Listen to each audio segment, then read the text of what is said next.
আলিশা দপ্তরের থাকবে আলিশা। নমস্কার। বিশ্বকবি রবীন্দ্রনাথ ঠাকুরের লেখা কৃপা।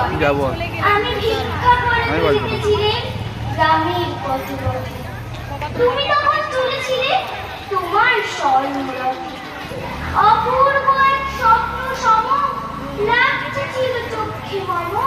কি বিচিত্র শোভা তোমার, কি বিচিত্র সাজ। আমি মনে ভাবতেছিলেন এ কোন মহারাজ।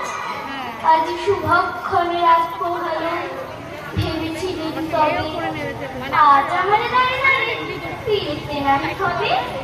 বাহির হতে কাহার দেখা পেলেন পথে। চলিতে রথ ধন্য ধন্য ছড়াবে দুই ধারে। মুঠা মুঠা কুড়িয়ে নেব ভারী ভারী। দেখি সহসা রথ থেমে গেল আমার কাছে এসে। আমার বুক পাড়েতে নাম দেখি মুখের প্রসন্নতা জুড়িয়ে গেল সকল ব্যথা।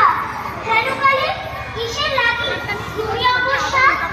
আমার কিছু দাও বলে বাড়িয়ে দিলে হাত। একই কথা রাধাধীরাজ, আমার দাও কিছু। শুনে ক্ষণকালে করে তোমার কি বা অভাব আছে। ভিখারি ভিক্ষে এটা হয়ে গেছে। কেবল কৌতুকের বসে আর একটা দেখবো, দেখে দেবো। ছুরি হাতে দিলে তুলে ছোট করা। তবে পাত্রখানি ঘরে এনে উজাড় করি। ভিক্ষা মাঝে একটি ছোট সোনার কণা দেখি। দিলেন যারা ভিখারিরে স্বর্ণ হয়ে এলো ফিরে। তখন কাঁদি চোখের জলে দুটি নয়ন ভরে। তোমার কেন দিন আমার সকল শূন্য করে। নমস্কার।